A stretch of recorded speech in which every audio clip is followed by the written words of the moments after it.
Jayden was tired after a hard day's work, but he was still sitting in his office and was in no hurry to go home. Everything in his luxurious but suddenly empty apartment literally reminded him of his ex-wife, the woman who left him for a lover with whom she had gone abroad, and Jayden never understood what he had done wrong. His ex-wife had everything: his attention, gifts, money, travel, the chance to dress up in the most expensive stores, but she still lacked something. Jayden loved his wife and took the breakup hard. He decided that no one woman will not enter his life again. He withdrew into himself and completely immersed in his work to distract himself. 5 years had passed since then, and in all those years, Jayden had stayed at work late every day. So today, it was already 8 p.m. when he finally turned off the light above his desk and left the office. It was chilly outside, and the man wrapped his coat, got into his car, and drove towards home. On the way, he stopped at a supermarket, and after leaving the car in a parking lot, he headed out to buy some groceries to replenish the bachelor's refrigerator. At the door of the supermarket, Jason involuntarily stopped when he saw a young woman standing on the corner with a visibly rounded belly. The poor woman had a small cup of change in her hands, and without thinking, he took a large bill out of his purse and gave it to her, and then continued on his way. As he left, he heard the woman thank him, almost in a whisper.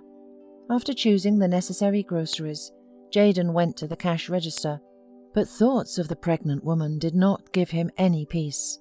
He tried to understand what had made her stand and ask for alms. Thinking that the woman was probably in some kind of trouble, he decided to ask her if she needed help. He paid at the cash register and hurried to the exit, but the woman was already gone. Jayden walked around the supermarket building several times, cursing himself for not immediately figuring out the situation, but he did not meet the woman and went home. Jayden could not sleep for a long time, thinking about the pregnant stranger. He tried all kinds of things in his mind that would make her go out in such a cold and ask for alms. After lying awake all night, he finally realized that he had to do something about it. The next day, Jayden, for the first time in a long time, finished his work on time and left for the same store. He was worried that he might not meet her again, but when he drove up to the supermarket, he saw her in the same place. Carefully, trying not to frighten the woman with his insistence, he approached her and said hello. She hesitated a little, but she also said hello in return, recognizing in the stranger the man who had given her a large bill yesterday. Jayden looked at her and for some reason felt some strange feeling for this unfortunate woman. "Do you maybe need some help? Please, tell me what happened," asked Jayden. "Well, it's a long story and not interesting," sighed the woman, eyeing Jayden incredulously. "Let's sit in a cafe, and you will tell me your story. You must be hungry, right? Will you keep me company?" The woman hesitated a little, but agreed nonetheless. They went into a small cafe near the supermarket, and Jayden ordered 2 hearty dinners and a large pot of hot tea. The woman's name was Hope. After waiting for her to eat dinner, Jayden asked her to tell him about herself once again, and she sighed and told him her sad story. Hope met a guy at a friend's birthday party. He was a foreigner. The girl immediately fell in love, and he reciprocated her feelings. He was caring, attentive, and Hope completely lost her head from his advances and tenderness. One day, he invited her to a picnic by the lake, and there, in the lap of nature, under the singing birds, they became close. At the recollection of this, Hope's look changed, and there was no trace of the dreamy smile on her face. Pain froze in her eyes, and Jason realized that she had been betrayed, just as he had been too. After what happened, he didn't leave me. On the contrary, he spent even more time with me, spoke beautiful words, gave me gifts," said Hope, as if reading Jayden's thoughts. "But when I told him a couple of weeks later that I got pregnant, he seemed to get discouraged at once and said he was rushing to attend an important meeting. I haven't seen him again. I was living with my parents at that time, and they're very strict. So I couldn't tell them about the baby. I couldn't dare to have an abortion also, so I hid the pregnancy as long as I could. When my parents found out, there was a terrible scandal. Then they kicked me out, saying that I could come back if I made the right decision and get rid of the problem. At first I lived with my friend in the dormitory.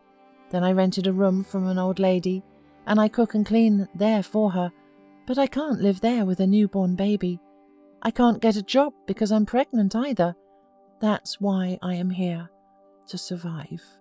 Hope stopped talking, and tears welled up in her eyes.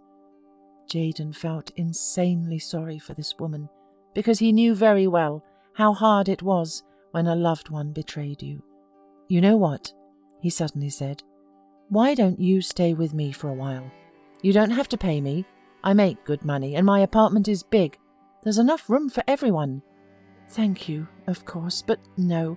I appreciate your dinner, but I have to go now." Hope got up and left the cafe, and Jayden sat there for a long time, staring into the void. He decided firmly that he would come again tomorrow and try to persuade her to move in with him for a while. But the next day, he waited a long time for Hope outside the supermarket, but she never showed up. Nor did she come the next day. Jayden was seriously worried that something had happened to her. He remembered that Hope had told him about a friend she had lived with in the dormitory for a while, and he went there. In the dormitory, after describing Hope's appearance to the receptionist, Jayden found her friend, who told Jayden that Hope went into premature labour and was taken to the maternity hospital. Jayden thanked Hope's friend for the information and hurriedly said goodbye and left the dormitory. In less than half an hour, he was already standing outside the children's intensive care unit. Hope was looking lovingly and anxiously at her infant son, who was in a special transparent box for premature babies. The man cautiously called out to the girl, and she turned around and couldn't hide her surprise. "How are you?" he asked, and stepped closer to her. "Terrible. My son is fighting for his life, and there's nothing I can do to help him." "I think everything will be all right. He will make it." He tried to reassure the young woman. Jayden affectionately squeezed her hand. He felt sorry for the poor woman, and he knew he would never leave her alone. 2 months passed. Fortunately, the boy quickly gained strength, and by the day of discharge, he was no different from the other babies. Jayden was by Hope's side the entire time, supporting her not only morally, but also financially. The man was happy, and Hope also enjoyed his attention and care. And if at first she felt only gratitude, as time went by, she realized that she loved Jayden with all her heart. On the day of discharge, Jayden decided to surprise Hope. He had realized long ago that he could not live without Hope and her son. He drove up to the doors of the maternity hospital in a limousine and with a huge bouquet of roses and went to Hope. "Well, why go to such expense?" smiled Hope embarrassedly. "It must all be insanely expensive." "Darling, there comes a time in everyone's life when you have to realize that you can't go on without a beloved person," said Jason, and knelt down on one knee in front of Hope. "I want to go on in life only with you. Hope, marry me, and we will have the happiest family in the world." Hope looked at the incredible man fondly, and wiping away her tears of happiness, she said she agreed. Jayden immediately rose from his knees and kissed his future wife, to the applause of the maternity hospital staff.